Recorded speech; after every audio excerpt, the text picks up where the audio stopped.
Mari kita berdoa sama-sama menyambut firman ini. Mari kita pejamkan mata kita dan menyambut Kristus. Tuhan Yesus, urapi firman-Mu, jadikan kami berjaga-jaga di akhir zaman, sehingga kami tidak berlebihan, tidak merasa takut, tapi juga tidak merasa hebat. Hamba berdoa agar tangan Tuhan terus-menerus memegang kami rapat-rapat, hingga semua kehendak dan rencana-Mu terjadi dalam hidup kami. Sampaikan sabda-Mu, sembunyikan hamba-Mu selalu di balik salib-Mu. Dalam nama Yesus, amin. Puji Tuhan. Hari ini saya membawakan sebuah firman yang berjudul, agar tidak jatuh ke pangkuan antikristus. Betul, agar tidak jatuh ke pangkuan antikristus. Wahyu 13 ayat yang pertama sampai ayat yang ke-10 saya bacakan dulu. Ini tentang binatang yang keluar dari dalam laut. Lalu aku melihat seekor binatang keluar dari dalam laut, bertanduk 10 dan berkepala 7. Di atas tanduk-tanduknya terdapat 10 mahkota, dan pada kepalanya tertulis nama-nama hujat. Binatang yang kulihat itu serupa dengan macan tutul, dan kakinya seperti kaki beruang, dan mulutnya seperti mulut singa, dan naga itu memberikan kepadanya kekuatannya, dan tahtanya, dan kekuasaannya yang besar. Maka tampaklah kepadaku satu dari kepala-kepalanya, seperti kena luka yang membahayakan hidupnya. Tetapi luka yang membahayakan hidupnya itu sembuh.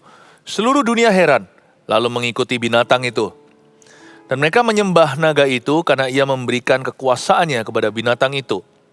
Dan mereka menyembah binatang itu sambil berkata, siapakah yang sama seperti binatang ini? Dan siapakah yang dapat berperang melawan dia? Dan kepada binatang itu diberikan mulut yang penuh kesombongan dan hujat. Kepadanya diberikan juga kuasa untuk melakukannya 42 bulan lamanya. Lalu ia membuka mulutnya untuk menghujat Allah, menghujat namanya dan kemah kediamannya dan semua mereka yang diam di sorga. Dan ia diperkenankan untuk berperang melawan orang-orang kudus dan untuk mengalahkan mereka. Dan kepadanya diberikan kuasa atas setiap suku dan umat dan bahasa dan bangsa. Dan semua orang yang diam di atas bumi akan menyembahnya. Yaitu setiap orang yang namanya tidak tertulis sejak dunia dijadikan di dalam kitab kehidupan dari anak domba yang telah disembelih. Barang siapa bertelinga hendaklah ia mendengar. Barang siapa ditentukan untuk ditawan, ia akan ditawan. Barang siapa ditentukan untuk dibunuh dengan pedang, ia harus dibunuh dengan pedang. Yang penting di sini ialah ketabahan dan iman orang-orang kudus. Agar jangan satu pun di antara kita orang-orang percaya jatuh ke pangkuan antikristus, mari kita pelajari bagaimana hidup dengan sungguh-sungguh di akhir zaman. Ayat pertama, lalu aku, kata Yohanes di Pulau Patmos, aku melihat seekor binatang keluar dari dalam laut. It's not really an animal, ini adalah sebuah penglihatan, sebuah kiasan, sebuah penglihatan yang menunjuk kepada seorang pribadi manusia yang kesetanan. Seekor binatang yang keluar dari dalam laut ini berarti dia internasional pengaruhnya. Dia bertanduk 10 dan berkepala 7. Orang ini akan mendominasi dunia dan bangsa-bangsa akan dikumpulkan, dimulai dengan beberapa negara dulu. Seperti raja-raja utara mulai bersatu. Tapi hati-hati untuk menafsirkan ya, jangan terlalu jauh. Ini akan terjadi, sekarang ada tanda-tanda, tapi kita jangan paranoia, jangan kita paranoid, jangan kita ketakutan. Cepat lambat kita tahu ujung dunia adalah kiamat, tapi kita akan diluputkan. Saya yakin anak-anak Tuhan punya kehidupan kekal, dan ada rencana Bapa dalam hidup kita ini. Jangan takut, Tuhan Yesus yang pegang kendali. Asal kita jaga hati dengan segala kewaspadaan, kehidupan yang mengalir. Bukanlah kebinasaan. Bukan berarti orang Kristen takut mati. Saya juga tidak. Waktu saya berikan diri pada Yesus, saya siap hidup dan mati dengan Tuhan. Tapi saya tahu kok, Tuhan Yesus yang pegang kendali atas dunia ini, dia pegang kendali atas hidupku. Saya balik, Tuhan yang pegang kendali atas hidup saya dan Anda, dia juga pegang kendali atas dunia. Ngapain panik? Buat apa kita gentar? Hiduplah dengan sound mind atau dengan pikiran yang tertib. Tapi di sini memang ada nubuatan bahwa Sang Antikristus itu seorang manusia. Namun demikian, dia akan punya kuasa dari setan. Di atas tanduk-tanduknya terdapat 10 mahkota dan pada kepalanya tertulis nama-nama hujat. Nggak usah antikristus, sekarang aja roh antikristus sudah ada di dunia ini. Menghujat Allah itu keren, menghujat Tuhan. Zaman di mana agama menjadi kedok, semua orang sebenarnya ateis di hati. Buktinya, manusia hanya memuja dirinya. Peduli amat kepercayaannya. Lihat itu sekarang, orang suka sekali memamerkan dirinya. Nggak apa-apa sih asal lumrah-lumrah, tapi ini sudah jadi berhala di dunia ini. Anak-anak Tuhan juga harus mawas diri. Pada kepalanya tertulis nama-nama hujat. Yang pasti dunia ini semakin bejat. Hidup manusia semakin hari semakin jauh dari Tuhan. Manusia semakin dingin hatinya dan hatinya semakin jahat. Nama-nama hujat ini, lihat sekarang, mana lebih cool sih? I'm a good boy atau I'm a bad boy? Lebih cool, rasanya lebih keren kalau kita itu jadi born to be wild, born to be bad. Lahir untuk jadi orang yang, untuk jadi monster ceritanya. Aku ini dilahirkan untuk jadi jahat. I wanna be bad, bad to the bone. Aku ingin menjadi orang yang buruk. Saya ingin menjadi orang yang jelek. Saya ingin menjadi jahat. Dan dunia bukannya menghujatnya, malah bertepuk tangan menyambutnya. Itu zaman dulu, zamannya Yesus Kristus. Mereka mendingan lepaskan seorang kriminal namanya Barabas daripada Yesus Kristus sang Mesias. Dunia ini seleranya kacau. Bukan karena antikristus sudah dimunculkan. Jangan cepat-cepat ambil konklusi, antikristus pasti si ini. Terjadi perang antara bangsa, oh pasti yang jahat ini. Pasti yang jadi antikristus ini bisa jadi sang agresor. Kita seringkali tuding kepala-kepala negara. Dan kita sembarangan menyebut antikristus itu siapa. Udahlah, nanti akan muncul sendiri tanpa ditafsirkan. Yang perlu diwaspadai adalah roh antikristus yang sudah ada di dunia ini. Yang membuat hati manusia tak terkecuali keluarga sendiri bisa jahat sekali. Orang-orang Kristen juga bisa loh kena roh antikristus ketika mereka hidup dalam benci dan bukan kasih. Jadi kita pernah mendengar rumor begini, orang Kristen kok begitu? Kok tega ya dia itu? Katanya kenal Tuhan, pelayanan di gereja, mulut penuh firman, malah orang itu membagikan firman, kesaksian. Tapi kok gitu ya? Kok bisa sama sesamanya ya? Yang gak Kristen aja gak sejahat itu. Ini orang Kristen loh, pelayan Tuhan.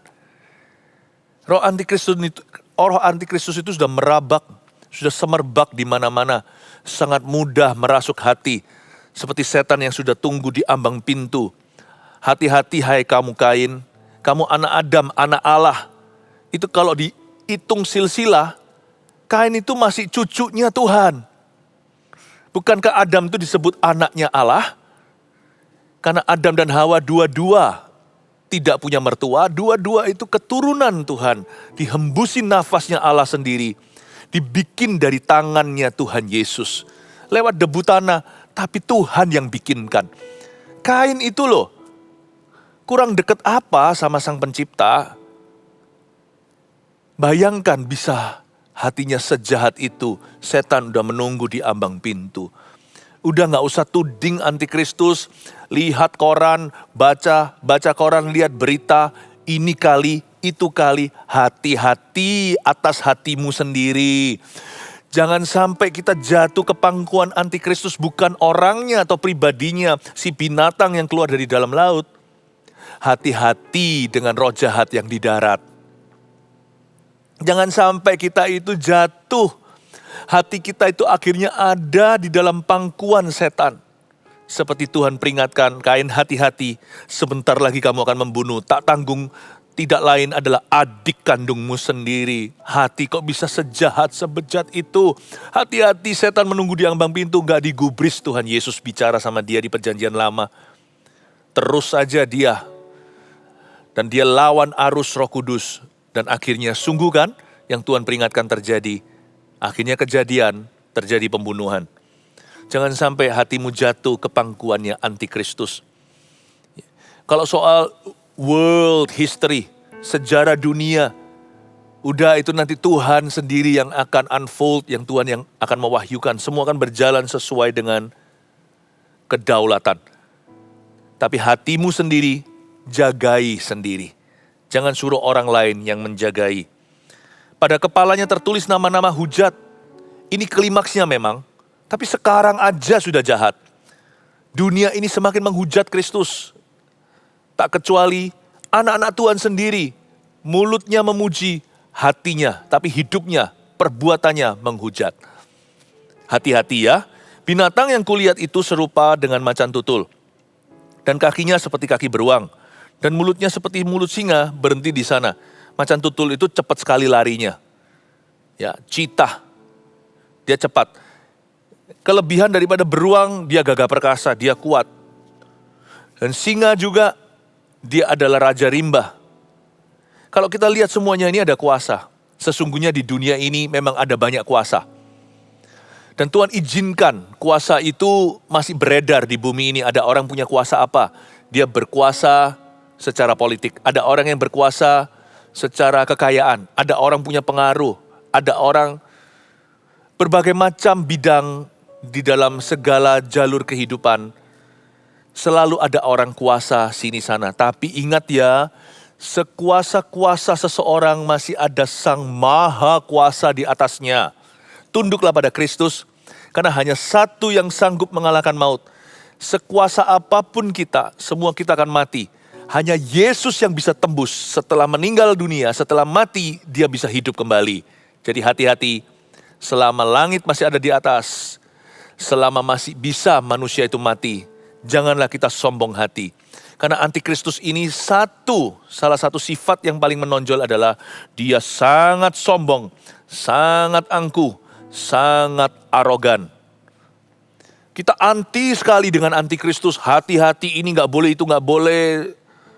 Suntik ini bahaya, lakukan begitu, lihat teknologi perkembangannya. Waduh, ini sudah menjelang akhir zaman, ini rasanya udah kiamat.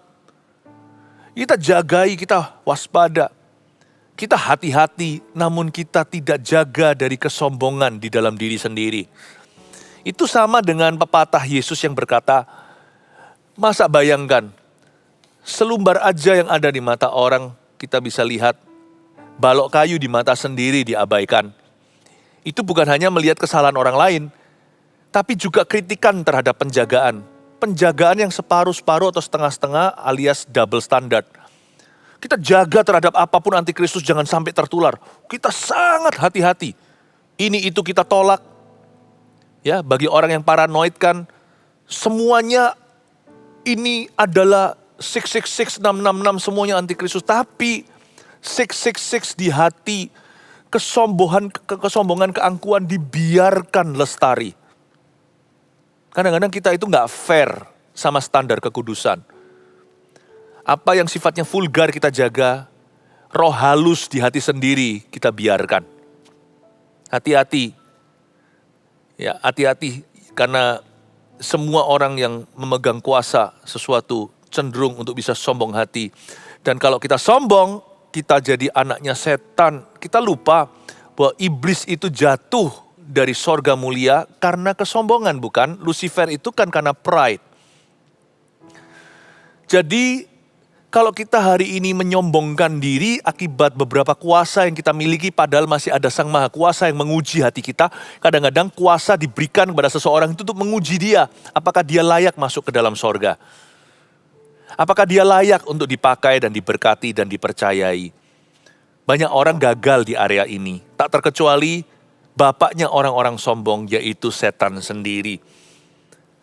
Tahu nggak, kalau kita sombong itu, kita sudah jatuh ke pangkuan antikristus. Sadarkah kita ketika kita menyombongkan hati, kita sudah jadi kekejian bagi Allah. Tuhan sudah melihat kita itu jadi jijik, bukan karena Tuhan benci kita. Tuhan benci dosa itu, benci setengah mati, bencinya luar biasa.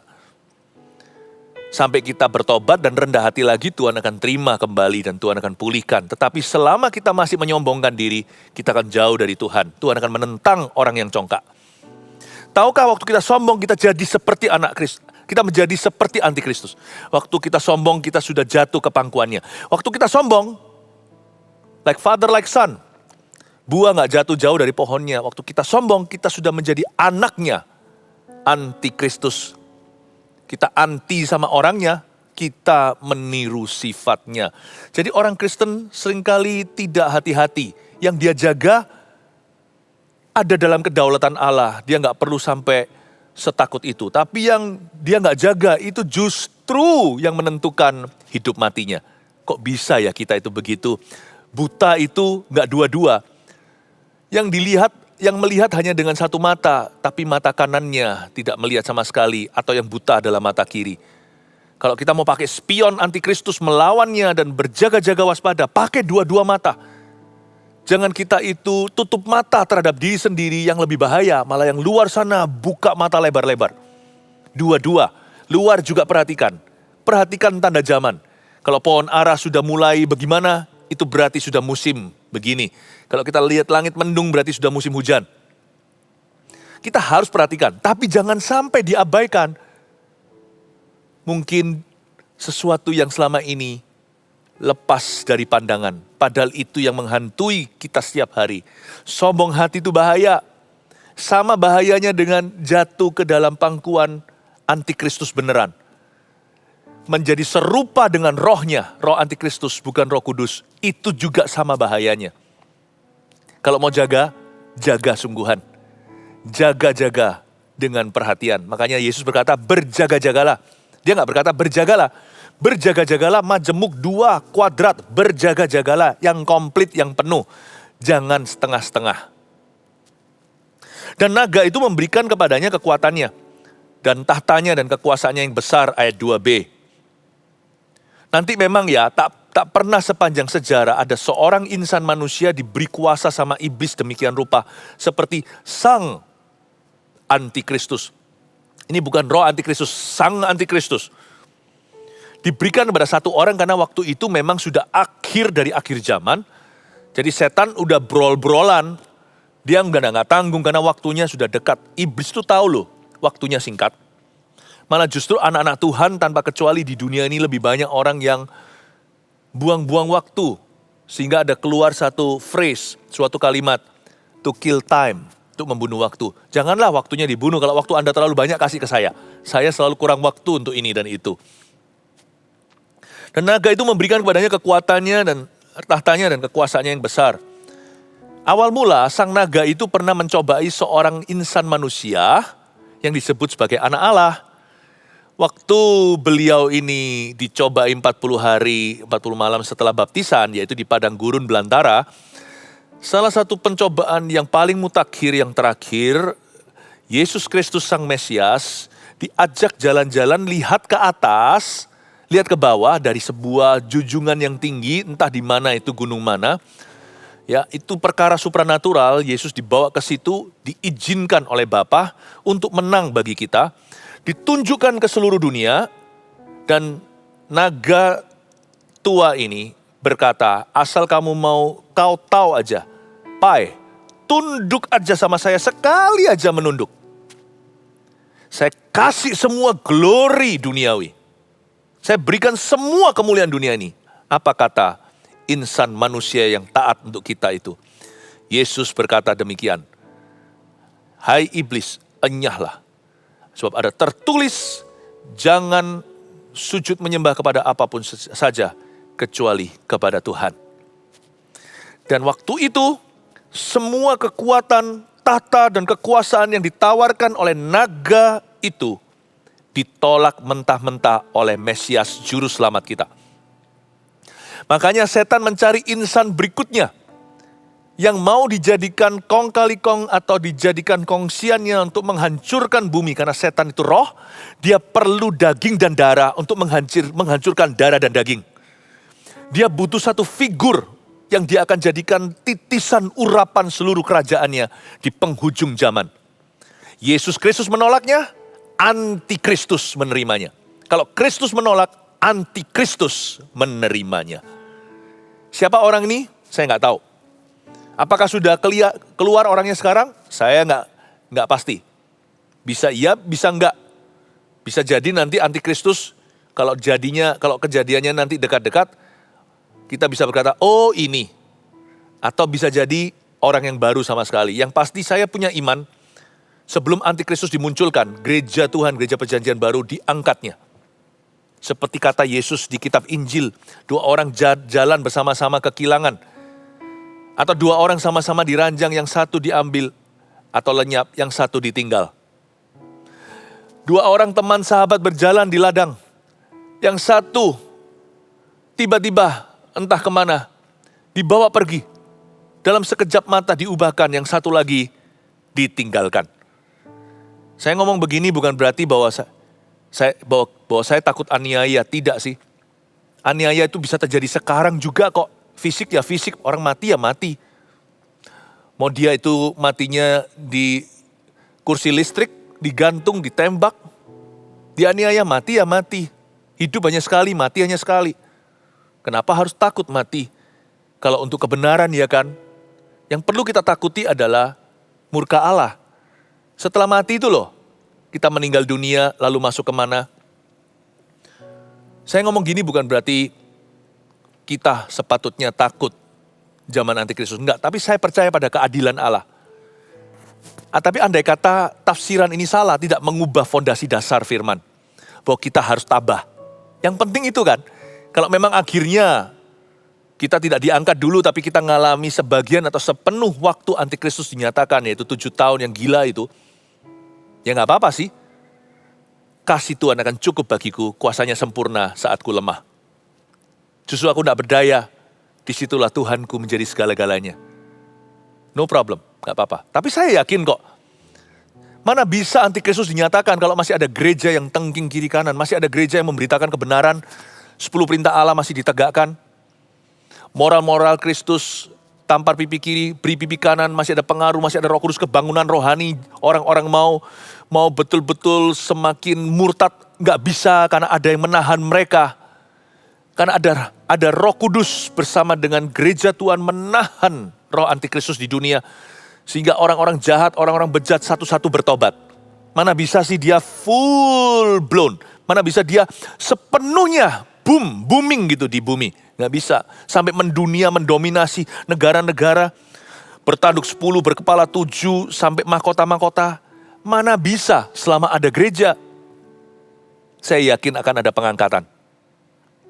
Ayat 3, maka tampaklah kepadaku satu dari kepala-kepalanya seperti kena luka yang membahayakan hidupnya. Sebuah insiden akan terjadi, masalah universal, sebuah masalah di bumi. Entah itu terorisme, perang antara negara, entah itu nuklir, entah itu kelaparan, kekurangan sandang pangan, atau penyakit, wabah, pandemik yang tidak akan berhenti-henti, bukan seperti yang kita alami kemarin hari, tapi nanti mungkin jadi masalah-masalah lain yang tak terduga. Zaman ini kan apapun jadi. Tapi salah satu dari kepalanya itu seperti kena luka yang membahayakan hidupnya. Tapi luka yang membahayakan hidupnya itu sembuh. Seluruh dunia heran lalu mengikuti binatang itu. Inilah waktu-waktu 3,5 tahun pertama antikristus akan dimunculkan adalah dia menjadi problem solver yang dahsyat sekali. Tapi dia anti sama Kristus. Dia anti orang Kristen, tidak suka pada firman. Wah, dipuja seluruh dunia karena dia bisa selesaikan permasalahannya. Bayangkan kalau sekarang itu ada orang yang bisa menyelesaikan permasalahan Middle East saja, Timur Tengah. Atau jikalau siapa gitu punya kemampuan untuk menyelesaikan pandemi di seluruh dunia. Lalu selesai, obatnya keluar. Wah, orang itu pasti kalau dia running for presidency, kalau dia itu mencalonkan diri, pasti dipilih sama semua orang. Wah, bangsa-bangsa semua pasti tunduk kalau ada pemimpin yang berkarisma. Kalau Anda melihat pemimpin-pemimpin negara, waktu kita lihat di berita, di antara pemimpin-pemimpin negara yang berkarisma itu, mesti ada 1-2 itu yang karismanya lebih. Yang ini lain ini. Ini karismanya nanti melebihi semuanya. Pura-pura seperti Kristus, raja di atas segala raja, padahal dia adalah anak setan. Dia manusia, tapi dia membawa agenda iblis Lucifer naga tua atas bumi ini yang makin hari makin benci Christianity, makin hari makin anti sama Kristus. Zaman sekarang orang kalau mau straight, ya orang kalau mau lurus, udah bisa-bisa dibenci kalau dia konservatif. Kalau kita nggak mau menerima preference atau tidak mau menerima kecondongan seksual yang lainnya, yang dilarang dan ditolak oleh firman Tuhan. Bukan Tuhan menolak orang berdosanya, tapi dosanya kalau kita bersuara, berkata LGBTQ dan sebagainya. Lihat, sentimen dunia itu sekarang malah justru melawan kebenaran. Kalau orang bicara yang benar dimusuhi, tapi kalau orang salah, wah mereka semua belas kasihan dan mereka bela. Betul-betul seperti mereka berkata, salibkan Yesus, tapi keluarkan Barabas, salibkan Mesias. Ya, Yesus mereka nggak mau, Bar Yesus mereka mau. Padahal orang itu adalah orang jahat, padahal orang itu orang hujat. Aneh ya, yang namanya selera dunia ini makin hari makin gila. Kanan disebut kiri, kiri disebut kanan. Orang Niniwe lebih mending. Yang benar disalahkan, yang salah dibenarkan. Wow, makanya seluruh dunia heran ketika dia bisa bicara bahasa mereka dan menyelesaikan masalah mereka. 3,5 tahun pertama sang antikristus bangkit. Lalu 3,5 tahun kemudian kelihatan warna aslinya ketika dia mulai bunuh orang-orang sekelilingnya karena dia tidak mau share power dan glory. Perang terjadi di belahan kedua daripada 7 tahun masa antikristus yang dinubuatkan oleh kitab Wahyu sebelum pengangkatan Armageddon dan sebagainya. Dia memberikan kekuasaan, ayat 4, dan mereka menyembah orang itu, naga itu maksudnya, menyembah setan ya. Karena naga itu, iblis, Lucifer, memberikan kekuasaannya kepada binatang itu, atau antikristus manusia ini. Dan mereka menyembah the beast, binatang itu sambil berkata, siapakah yang sama seperti binatang ini? Menjadi prima dona dunia. Dan siapakah yang dapat berperang melawan dia? By the way, karena masa antikristus diperpendek 7 tahun, dia nggak bisa mendunia benar-benar secara harafiah. Ada peluputan-peluputan, kalau bukan karena dipersingkat, semua orang bisa mati, betul-betul ludes punah manusia di bumi. Karena waktu itu, belum lagi karena malapetaka yang Tuhan akan kirim ke bumi akibat zaman antikristus itu zaman yang luar biasa bejat seperti Sodom Gomora times 1 million atau kali 1.000 kali, 1 juta kali. Kalau nggak dipersingkat, semua kena. Makanya itu antikristus hanya berhasil bertanduk 10, berkepala 7, mahkota-mahkotanya nggak sampai menyeluruh meskipun semua bumi dalam bawah pengaruh. Seluruh dunia ada di bawah pengaruhnya, tapi belum semua di bawah kakinya. Tuhan persingkat agar supaya manusia masih mendapatkan kesempatan-kesempatan. Tapi waktu terlalu singkat untuk saya bisa jabarkan secara detail. Wahyu ini sangat spesifik sekali. Tapi apa yang perlu Anda tahu, saya jabarkan sekarang. Simple aja, yang kita bisa langsung bawa ke rumah, kita terapkan sehari-hari. Ayat 5, dan kepada binatang itu diberikan mulut yang penuh kesombongan. Dan hujat kepadanya diberikan juga kuasa untuk melakukannya 42 bulan lamanya, itu beberapa tahun yang saya sebutkan tadi. Dari sini ayat 5 aja kita tahu bahwa antikristus bukan hanya orang yang sombong, tapi dia seorang orator yang sangat berkarisma. Dia seorang pemimpin politik yang luar biasa IQ dan kemampuannya. Orang ini berhasil menundukkan apa yang selama ini di dalam dunia setan pun orang-orang saling berperang dan saling menjatuhkan. Tapi nanti setan pun rela untuk mempersatukan semua kekacauan di bawah langit ini. Demi supaya memberontak sekali untuk seterusnya melawan Allah yang Maha Kuasa. Waktu itu setan akan membawa seluruh ciptaan Tuhan untuk memberontak kepada penciptanya. Dan semua orang untuk menolak sang penebus kita satu-satunya. Makanya setan di zaman itu taruh semua kuasa, ledengnya tinggal satu, kerannya dibuka hanya seorang saja dan nabi palsu, yaitu si binatang 666 antikristus itu. Lalu ia membuka mulutnya dan menghujat Allah, menghujat namanya dan kemah kediamannya dan semua mereka yang diam di sorga. Dan diperkenankan untuk berperang melawan orang-orang kudus dan untuk mengalahkan mereka. Antikristus bisa melawan orang-orang kudus dan untuk mengalahkan mereka. Maksudnya apa? Ini bukan secara rohani, karena secara rohani kita nggak bisa kalah. Jangan takut pada orang yang bisa membunuh tubuh. Takutlah kepada dia yang bisa membuat seseorang binasa. Maksudnya di sini akan ada waktunya.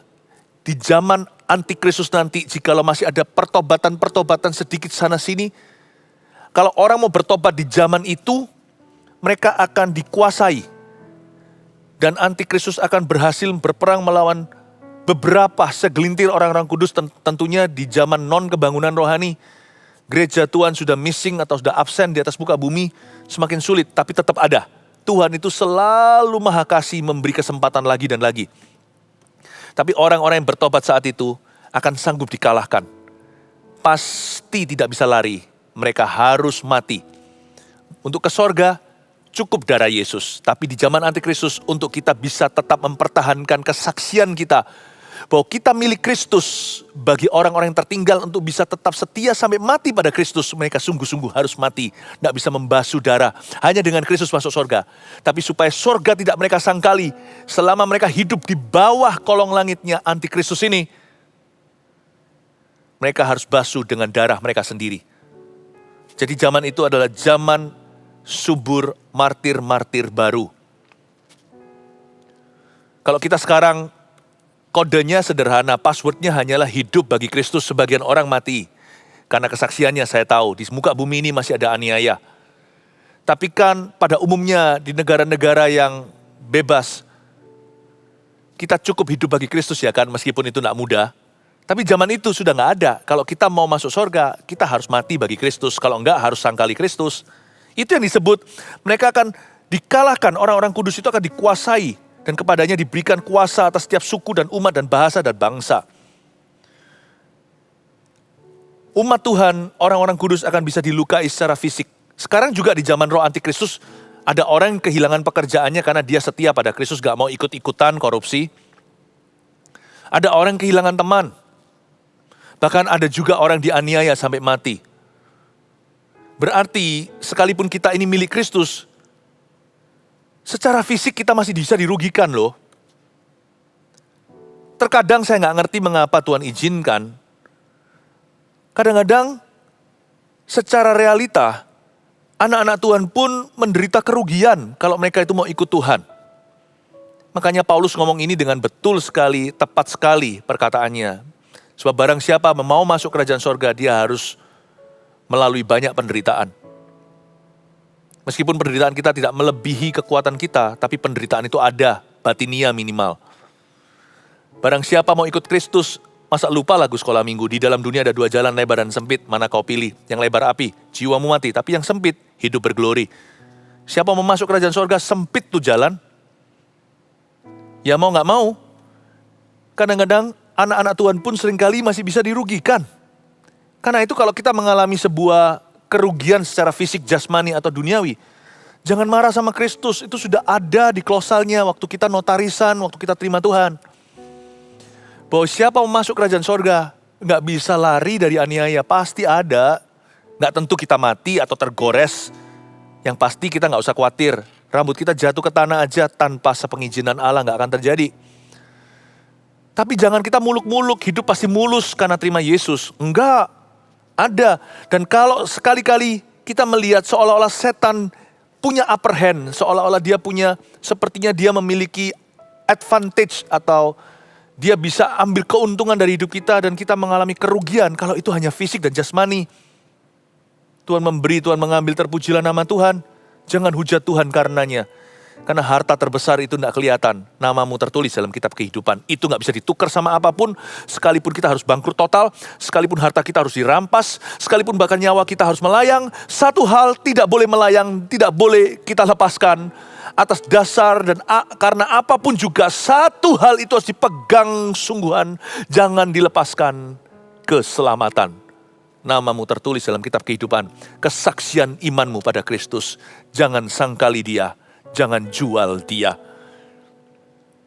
Ayat 8, dan semua orang yang diam di atas muka bumi, semua orang yang diam di atas muka bumi ini akan menyembahnya, yaitu semua orang yang namanya tidak tertulis sejak dunia dijadikan dalam kitab kehidupan dari anak domba yang telah disembelih. Barang siapa bertelinga, hendaklah ia mendengar. Semoga lewat firman yang saya bagikan, telinga kita terbuka lebar untuk mendengarkan apa yang kita bisa bawa ke rumah dan terapkan. Ayat 10 terakhir, barang siapa ditentukan untuk ditawan, ia akan ditawan. Udahlah serahkan ke kedaulatan, gak usah hidup dalam ketakutan.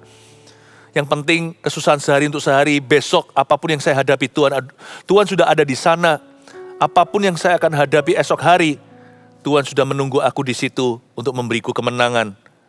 Asal aku setia padanya, sampai mati pun aku harus setia sebagai anaknya. Barang siapa ditentukan untuk dibunuh dengan pedang, ia harus dibunuh dengan pedang. Yang penting di sini, catat ini. Ini adalah klimaks pesan yang saya bawakan. Yang penting di sini, ini relevan untuk semua orang. Semua pendengar firman ini relevan. baik yang tinggal di negara bebas atau di negara yang menganiaya dan mengejar anak-anak Tuhan, baik yang tinggal dalam kehidupan yang oke-oke, baik-baik saja atau yang bermasalah, yang penting di sini ialah, ini prinsipnya pedoman pegangan. Yang penting di sini ialah ketabahan.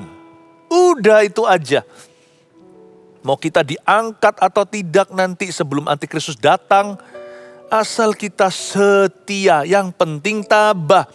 Yang penting di sini ialah ketabahan dan iman orang-orang kudus. Ada kata tabah, ada kata iman, ada kata kudus. Yang penting hidup kudus di akhir zaman. Yang penting jaga iman, jangan lepaskan. Tabah, tabah itu apa? Please jangan tinggalkan Tuhan. Jangan jatuh ke dalam jebakan untuk meninggalkan Tuhan saat hidup susah atau ketika hidup sukar. Saya ulangi, tabah itu artinya sederhana. Jangan tinggalkan Tuhan waktu hidup kita susah. Waktu dalam kesulitan, waktu kita masuk dalam kesukaran. Jangan tinggalkan Tuhan. Yang penting di sini ialah tabah, ketabahan dan iman. Orang-orang kudus, yang penting kudus. Ya Allah, damai sejahtera, kuduskan aku seluruhnya, agar roh, jiwa, dan tubuhku terpelihara sempurna. Hidup kudus, hidup kudus dan tak bercacat di hadapanmu, mulia, suci pada kedatanganmu. Hosana, Hosana, datanglah Tuhan Yesus. Hosana, Hosana, ku merindukanmu. Hidup kudus dan tak bercacat. Hidup kudus dan tak bercacat di hadapanmu, mulia, suci pada kedatanganmu. Angkat tanganmu, katakan bersama dengan saya. Hosana, Hosana, datanglah Tuhan Yesus. Hosana, Hosana, ku merindukanmu, ku merindukanmu, ku merindukanmu, ku merindukanmu. Agar kami tidak jatuh ke pangkuan antikristus, sebab kami mau jatuh ke tangan Tuhan dan berada di bawah kakinya. Agar supaya umat-Mu akhirnya berada di pangkuan Kristus, hamba telah menyampaikan sabda-Mu dan firman-Mu. Jadikan kami suci kudus menjelang kedatangan Tuhan hari yang besar itu.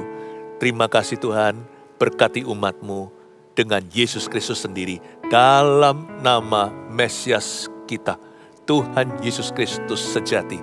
Yang percaya katakan, amin.